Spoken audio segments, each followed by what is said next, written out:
Greetings, friends. My name is David Meiswinkle. I'm the President and Executive Director of the Lawyers Committee for 9/11 Inquiry. And I want to welcome you on behalf of the Lawyers Committee to this 9/11 20th anniversary event. So at this point in time, I'm going to start my presentation, and it's going to be in a sense of a PowerPoint. So again, this is a Lawyers Committee for 9/11 Inquiry. It's the 2021 Global Live Stream 20th Anniversary event being live streamed on No Lies Radio and superu.net. Next slide, please. Freedom, hold the line. Truth or tyranny. That's my talk. Freedom, hold the line. Truth or tyranny. For we wrestle not against flesh and blood, but against principalities, against powers, against the rulers of the darkness of this world, against spiritual wickedness in high places, as Ephesians 6:12. The reason I put that at the beginning of my talk is I'd like to set a context in which we're dealing with this great evil. We're here because 20 years have passed, justice has not been done. And we're in the midst of a very darkening cloud with reference to the COVID situation, which will be talked about by some of our speakers. So I think this is very fitting that we, again, put ourselves in the context of this evil that could perpetrate at least 9/11 and some of the other crimes that we'll be talking about. Next slide, please.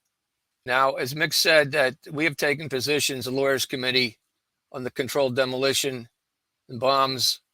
We've studied the work that's been done by architects and engineers, and we've developed our own thinking on the subject, and we basically agree that this is controlled demolition, bombs, and explosives. So we can talk authoritatively like that. We have the documents to support it. We've also taken a position with Bruce Ivins, that Bruce Ivins was an innocent person. He's the scientist that was, unfortunately for him and his family, accused by the FBI of being the anthrax mastermind that put anthrax out in the country, that injured, killed 5 people and injured 17, and got us actually into the war in Iraq and the Patriot Act and other things.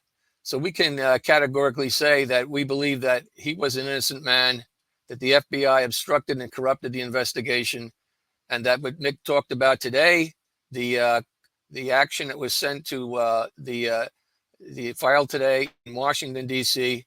with the U.S. Attorney and letters sent to the Attorney General address that situation. What George Bush does in this video, he talks about something, and we in the 9/11 Truth Activists are talking about the deep state. How deep is the deep state? What do we talk about the deep state? Well, there's been a lot of talk about the New World Order forever. And in this statement, George Bush talks about the New World Order, bringing it in, and that they will be successful. And he says that will be echo basically the sentiments of the United Nations and its founders. Now, you may not know, or maybe you do, that some of its founders happen to be like people like Nelson Rockefeller, and it was also Rockefeller property that the United Nations is on. Now, I'm here as the executive director of the Lawyers Committee. These are my opinions, not the Lawyers Committee's opinion, when I'm going to talk about some of it. I told you what we can talk about that as a group we've agreed to. Some of it is personal to my research, being a police officer for many years, and also being a criminal defense attorney, and also being a student of this area. So in that video, Bush says the New World Order will come in, basically, it's whether you like it or not. And then it's echoed by Henry Kissinger. It's echoed by Bill Clinton. It's echoed by Kerry, who was the Secretary of State. It's echoed by Richard Nixon, if you can believe that. And it's echoed by none other than a senator back in 1983 named Joe Biden. They all talk about the New World Order. We have before us the opportunity to forge for ourselves and for future generations a new world order, a world where the rule of law, not the law of the jungle, governs the conduct of nations. When we are successful, and we will be, we have a real chance at this new world order, an order in which a credible United Nations can use its peacekeeping role to fulfill the promise and vision of the UN's founders. There's a need for a new world order. Never before has a new world order had to be assembled from so many different perceptions or on so global a scale. That we needed a new world order. And the hope that each of us has to build a new world order. The affirmative task we have now is to actually create a new world order. Next slide. All right, so what is the New World Order, and why is it a context when I say try to understand 9/11, try to understand what we're experiencing today? This dark cloud that's over the United States presently has been for 20 years, and it seems to be getting darker. Let me read two excerpts from David Rockefeller. We are grateful to the Washington Post, the New York Times, Time Magazine, and other great publications whose directors have attended our meetings and respected their promises of discretion for almost 40 years. It would have been impossible for us to develop our plan for the world if we had been subjected to the lights of publicity during those years. But the world is more sophisticated and prepared to march towards a world government. The supranational sovereignty of an intellectual elite and world bankers is surely preferable to the national autodetermination practiced in past centuries. I underline that, the preference for the world government run by supranational sovereignty of intellectual elite and world bankers. So keep that in your mind. Years ago, when I first became a police officer, I used to go over to Rutgers Library, and I used to pick up Foreign Affairs, which was a publication of the Council on Foreign Relations. And I remember either reading there, or maybe it was in a book by Zygmunt Brzezinski or Richard Gardner. The question that was raised is, what are we going to do about America, the United States? And I, very naive, I said, what are they talking about? What's wrong with the United States? This is in the late 70s, maybe early 80s.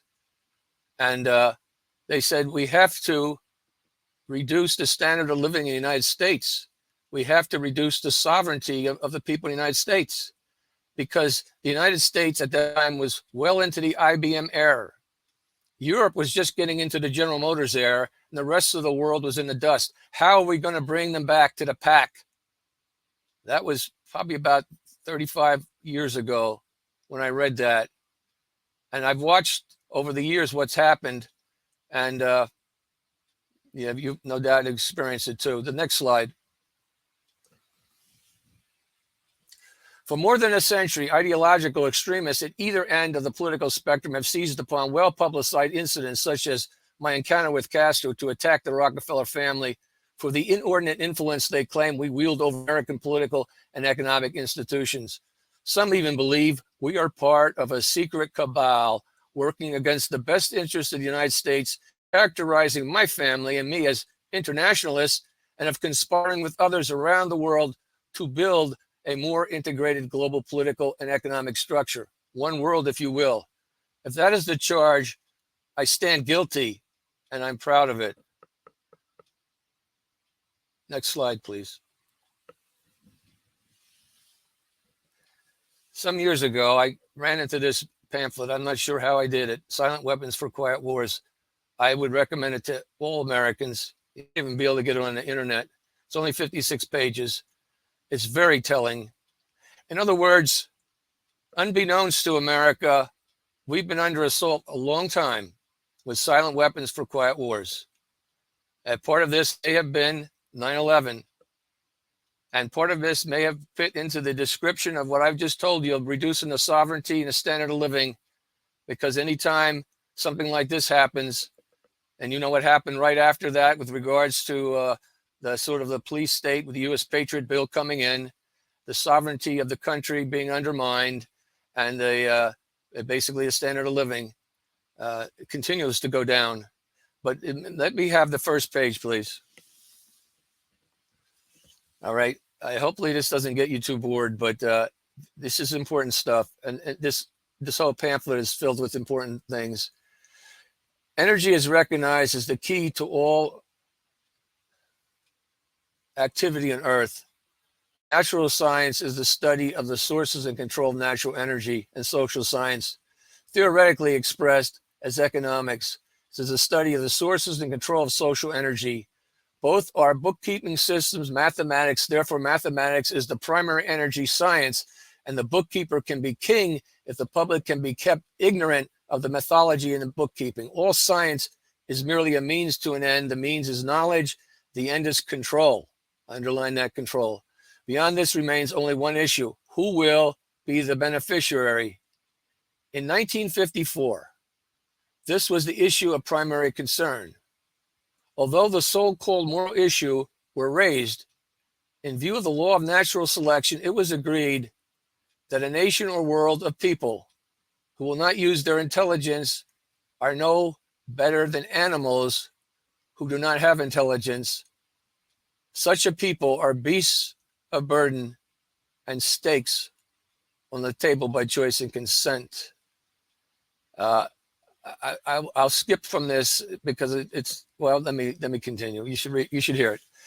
Consequently, in the interest of future world order, peace, and tranquility, it was decided to privately wage a quiet war against the American public with an ultimate objective of permanently shifting the natural and social energy wealth of the undisciplined and irresponsible many also into the hands of the self-disciplined, responsible, worthy few. In order to implement this objective, it was necessary to create, secure, and apply now weapons, which, as it turned out, were a class of weapons so subtle and sophisticated in their principles of operation and public appearance as to earn for themselves the name silent weapons.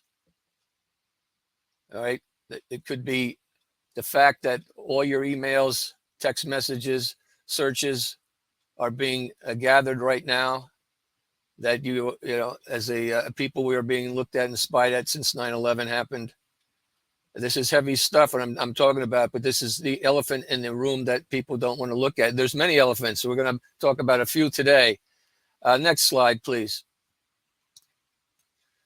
Beasts of burden and stakes on the table by choice and consent, all right? If you remember what Rockefeller said before, who's going to run it? The international bankers and the supranational elite, basically. Historical introduction. Historical silent weapon technology was developed from the operations research, and strategic and tactical methodology development under the military management in England during the World War II. The original purpose of the operations research was to study the strategic and tactical problems of air and land defense and the objective of effective use of limited military resources against foreign enemies. It was not recognized by some in the positions of power that the same method might be useful to totally control a society, but better tools were necessary. So social engineering, the analysis and automation of society required the correlation of great amounts of constantly changing economic information or data to a high-speed computerized data processing system was necessary, which could race ahead of the society and predict when society would arrive for capitulation. Relay computers were too slow, but the electronic computers invented in 1946 fulfilled the bill. The next breakthrough, the development of the simplex method of linear programming, 1947, and then in 48, the transistor came in. Okay, immediately the Rockefeller Foundation got to the ground floor by making a 4-year grant to Harvard College, funding the Harvard Economics Research Project. All right, I'm just mentioning these so that you have a sense of context. People mention deep state. I mean, certainly you want to throw this into the mix. Now, where this pamphlet came from, my understanding, someone purposely left it in an old Xerox photocopying machine and it was found. Now, I don't know if to believe that or not. And we don't know who the origin of the official writer is this. I know that Bill Cooper, some years later, I saw that in his book, Behold the Pale Horse. He has this document, but I had seen it some years prior. Next slide, please. This is the United States. This is your country, our country, if you're from the United States. I love the United States. I've traveled around it many times. I've camped through it. There's so much beauty here, so much great heritage here, so much promise here. And I believe in national sovereignty. I believe in national sovereignty for every country should have national sovereignty. And we should respect every country's national sovereignty and assist each other as good neighbors. Next slide. This is the world, New World Order. This is what's coveted, this jewel, this planet, our garden. And it's ironic as those who claim they want to bring the New World Order in, or if you track the threads back, you'll find they're the ones that are ruining it and contaminating it. They are being parasites on the people. There's enough here in this world to raise everyone's standard of living. The population has made a big issue, but we all know that when you educate people, they're busy developing their life, and they will have less kids just because they have more affluence. Next slide. This is what we're dealing with now. Let's be real. We don't like to think of it, but this is what's happened. Indefinite detention, citizens as enemy combatants, NSA surveillance 24/7 of text messages, emails, cell phone communications, and web searches. That's told us by Bill Binney, who is at the level like Edward Snowden. He's a friend of the Lawyers Committee. He's appeared at events we've had. In fact, last year, he's confirmed this. He was the architect of theirs program at one time. He set up a program that could protect your rights. That was scrapped for the program they have, which violate your rights, our family's rights. Next slide, please. What's preventing this takeover? Think of that. Why hasn't it even happened more? What's prevented this? What's prevented it? Next slide. All right. That's the Constitution of the United States. That's the preamble. It talks about we the people of the United States. That's what's stopped it thus far. Next slide. These are the founding fathers. That's our heritage. That's our heritage. They were revolutionaries. They were activists. It's sort of like Ed Asner said. You must challenge Caesar. You must be willing to challenge the government. We did. We challenged England, the power of powers at that time. And we defeated them. And while the world was being run by kings and czars, we had a president. And when that president's term came up at 4 years, he was reelected. And when it expired, he left willingly, even though people wanted him to stay, even though some wanted a king. He said, no, America was different. You see that? America was different. We developed a representative government like it's never been developed before. It can be better because it's been taken over now, but it could be better. The ideas, the vintage ideas of these founding fathers was supreme at that time. Nowhere in the world did this exist. This is what they don't want. This is why America has to come down. This is why we're under attack at all times. Next slide. This is our Bill of Rights. Cherish it. It gives you your freedom. And don't dismiss the Second Amendment. It's an important amendment. That's why the founding fathers put it in there. The founding fathers are going through things that maybe some of us are going through right now. Next slide, please. This was the Declaration of Independence. That was their freedom. We're talking about freedom here. We're talking about freedom. Next slide, please. Some quotes. Our liberty depends on the freedom of the press, and that cannot be limited without being lost. Interesting. Thomas Jefferson. He wanted so badly to set up a free press. What do we have now? What do we have now? Thank goodness Super U is live streaming this. It's an alternative platform to YouTube. They've censored everything from many people that should not be censored. They shouldn't be censored to begin with. The quote, it's a universal truth that the loss of liberty at home is to be charged to the provisions against danger, real or pretended from abroad. Well, did we have a war on terror? How many rights did we give up for that? And do we really know who the terrorists were? That's what we're trying to look and figure out after 20 years. And how about this war now on the virus that's come down? How about the civil liberties? Is that something extraneous to us that's all of a sudden be put upon us? Is it like the war on drugs that's never cured, or the war on crime that's never cured? Another war to distract and to give government more control. Patrick Henry, give me liberty or give me death. Scroll down. Let's hear what Patrick Henry had to say. Is life so dear or peace so sweet as to be purchased at the price of chains and slavery? Forbid it, Almighty God. I know not what course others may take, but as for me, give me liberty or give me death. That is the type of people that were your heritage, your forefathers. They fought for liberty. They realized you have to be vigilant and educated to maintain liberty. The liberties of people never were nor ever will be secure when the transactions of their rulers may be concealed from them. Now we know that through the Lawyers Committee trying to get some through a FOIA, a Freedom of Information Act, through the poor people, the victims, family members trying to get information on the Saudi connections, that everything is sealed. Everything is secret. Everything is removed from the people's eye. And what did Patrick Henry say? The liberties of people never were or will be secure when the transactions of the rulers may be concealed from them. Patrick Henry, the Constitution is not an instrument for the government to restrain the people. It is an instrument for the people to restrain the government, lest it comes to dominate our lives and interests. Does that echo sound similar to what's in today?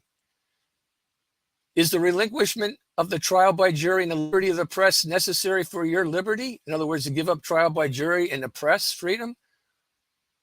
Will the abandonment of your most sacred rights tend to the security of your liberty? Liberty, the greatest of all earthly blessings, gives us that precious jewel, and you may take everything else. Guard with jealous attention the public liberty. Suspect everyone who approaches that jewel. Show me that age and country where the rights and liberties of the people were placed on the sole chance of their rulers being good men without consequent loss of liberty. The first thing I have at heart is America's liberty. The second thing is American union. Next slide. All right. Now, when I was doing this presentation, again, this would be a 1 minute, 6 second clip. What will you do without freedom? Will you fight? Fight against that? No! We will run! And we will live. Aye. Fight and you may die. Run and you'll live. At least a while.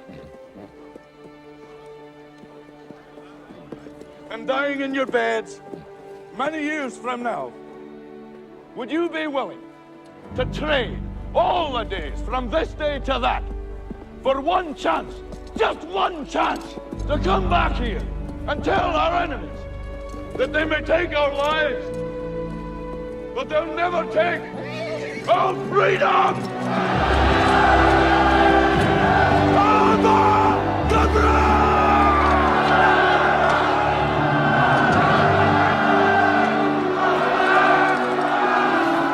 I tried to look into the movie histories of all movies to see what clip would most represent freedom, and it came back to this Braveheart, which is William Wallace. And William Wallace was a patriot for Scotland. He was a knight, and he fought and won in a giant battle called at Stirling, which all the odds were against him. And during that time, William Wallace is trying to coax his men into engaging to defend their freedoms. And he said, basically, the underlying theme was that what will you do without freedom? He asked them, what will you do without freedom? And then he says, you may not do anything and go home and eventually die in your bed, but wouldn't you just have one chance, just one chance to tell your enemy, they may take your lives, but they will never take your freedom. Now, that sounds a lot to me like Patrick Henry, okay, and the founding fathers. So again, just remember that what we were born in, we want to defend our freedom. And just remember what I said, the context. If, and I could be totally wrong. This is my opinion. I could be totally wrong. If this new world order isn't coming on us right now, if we're not being under assault by these silent weapons in the form of many things, maybe it doesn't apply. But if we are under siege and under attack that we don't understand, I mean, the words of William Wallace, the words of Patrick Henry, the words of George Washington, Thomas Jefferson, Benjamin Franklin, James Madison, James Monroe, and many others are luminaries to inspire us. Next slide, please. All right, this is where, up to now, this prelim has been my opinion, of course. And there are people on our board that might take objection to what I said, and that's their right to. But this is what we've done. We've looked at, and this would be a normal video, and you've seen this many times. What you're seeing is the killing, the slaughter of probably about 2,500 people in these towers. And sometimes we don't realize that. We see the disintegrated concrete and the molted steel or metal and the pitted girders and this all the deformation, but the bodies, the annihilation. Don't forget this. We don't forget it. This was an attack on America, on our freedom, and just setting a siege to be able to do what they want to do, to move in. We have to draw a line here. My talk is freedom, hold the line. Well, there's things we hold the line on, and the Lawyers Committee holds the line on our truths that we have actually acknowledged because we've investigated them. And this is one of them. The World Trade Center towers were brought down by bombs and explosions, controlled demolition, period. We have actions in the court that they should, and Mick will tell you about that, lawsuits now under appeal in New York City, the Second Circuit, for a grand jury petition, a grand jury, where we want to present explosive evidence of these horrendous crimes, and where we have people withstanding, like Bob McIlvaine, who lost his son, and Jeannie Evans, who lost her brother, a firefighter, and Diane Hetzel, who lost her husband, a firefighter, and Chief Michael O'Kelly, hazmat fire chief, who lost his health and his lungs because of working on the piles. And the government thus far has said, these people have no standing. That's amazing. All right, that's amazing. We should win this case. We should have a grand jury in the United States for the first time. If we do not, after 20 years, telling us something, isn't it? Next slide, please. This is the North Tower, second tower to go down. I don't know.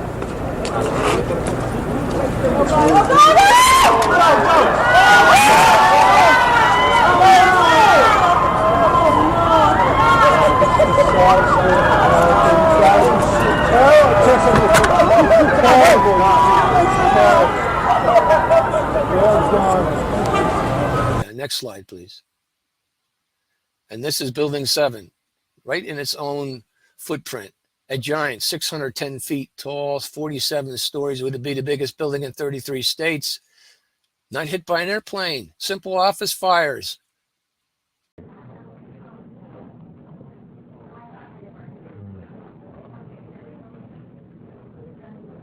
It's amazing.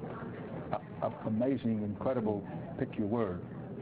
For the third time today, it's reminiscent of those pictures we've all seen too much on television before, when a building was deliberately destroyed by well-placed dynamite to knock it down.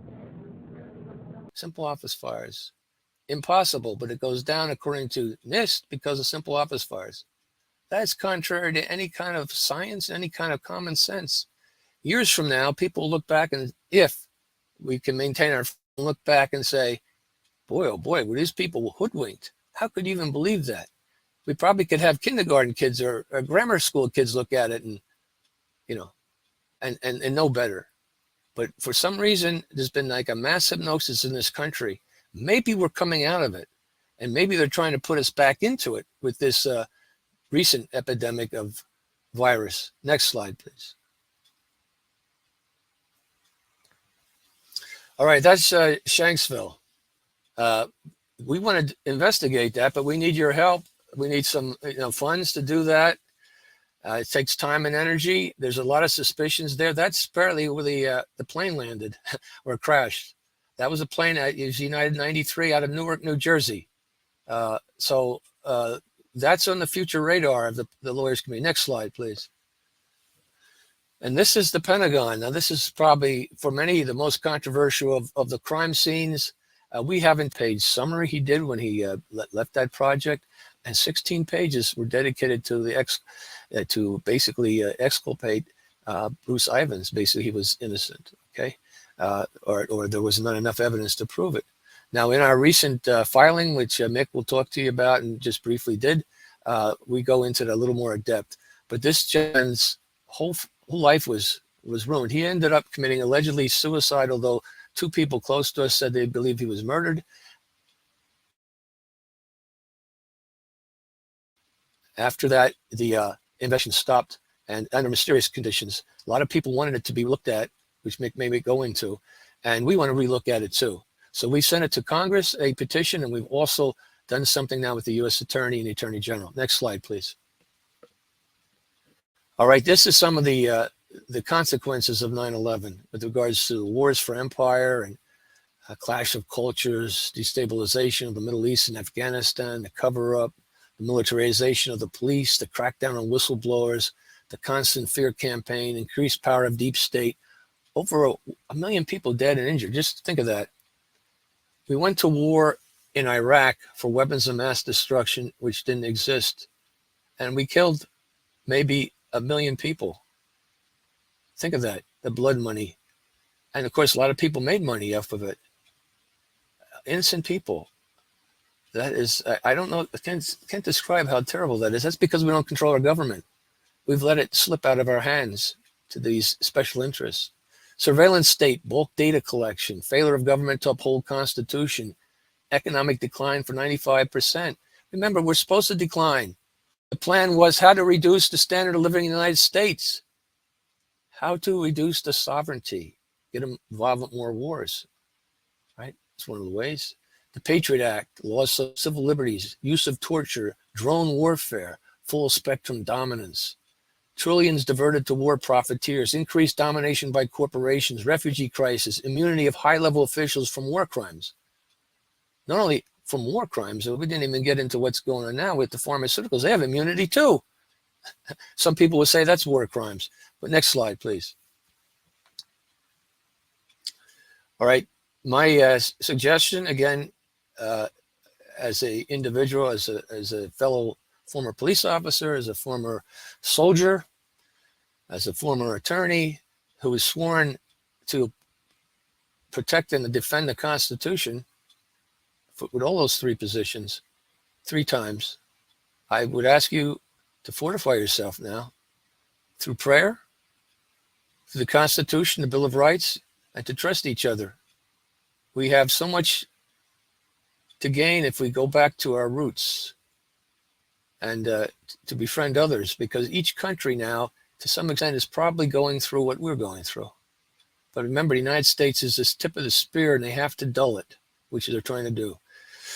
They have shown their face. Everything is at stake. That's what I'm saying. There's no going back now. And I'll explain that in a second. Next slide. This is going to be an amazing chapter in world history. The fork in the road has been reached. They are arrogant enough to think they win.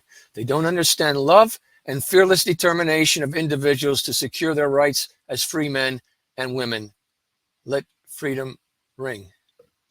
Okay, next slide. Would the government lie to you? And this is, next slide.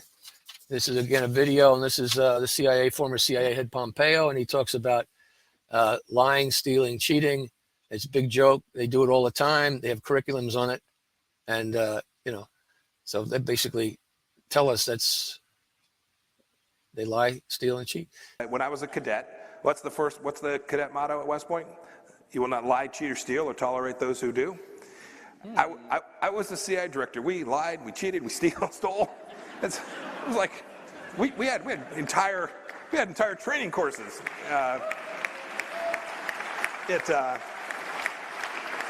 All right, I just put this as a side. I've been here a couple of times. This is no one knows who built this. It's all suspicious. As I said, it is maintain humanity under 500 million people. That's the goal of this. Whoever put that up there. It's if you have never heard of the Georgia Guidestones, go on and check it out for yourself. It's very alarming. They're built in Elberton County and down in Georgia, and that's the county. It's most had the best granite in the country for mausoleums and tombstones. It's laid out astrologically. It's in 8 different languages. It has 10 commandments, and those commandments, especially the first couple, but all of them are questionable. The first couple have to do with really sounds like genocide. All right, in your face. Next slide. All right, I'm gonna. This is where I wanted to have. This is a children's choir singing it, but this song, and it just came to me. It seemed to be. We used to sing this when we were kids. Now I'm going to do something which I've never done, so bear with me. I'm going to actually, because the kids aren't here to sing it, I'm going to sing it. And I don't have that great a voice, but maybe you even want to sing along, or maybe you remember. So bear with me and forgive me if it's doesn't sound too good. My country, 'tis of thee, sweet land of liberty, of thee I sing. Land where my fathers died, land of the pilgrim's pride, from every mountainside, let freedom ring. Now there's like 4 stanzas, that's one, and I'm not going to recite the others. But what I'm trying to do is a few things with this presentation. But I want to put us in the context, as I said, is that we are under attack and we don't realize it. And that we should look at what's happening today as a form of the attack and the truthfulness of it from people or organizations that have immunity to put this stuff in our bodies. We don't even know what we're putting into it.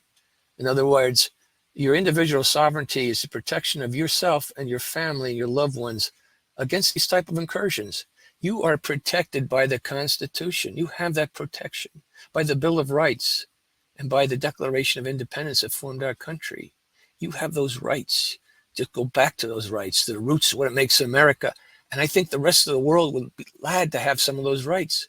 And they'd probably be shaking their heads at Americans who have actually given them up. How could you give them up? How could you give those treasures up? But we're in the process of doing that. So, as the executive director of the Lawyers Committee, I speak on the towers and the anthrax, that we've taken those positions. The rest of this is the opinion of David Meiswinkle, and don't hold the Lawyers Committee to it. Next slide. Okay, this is the sun starting to peek out.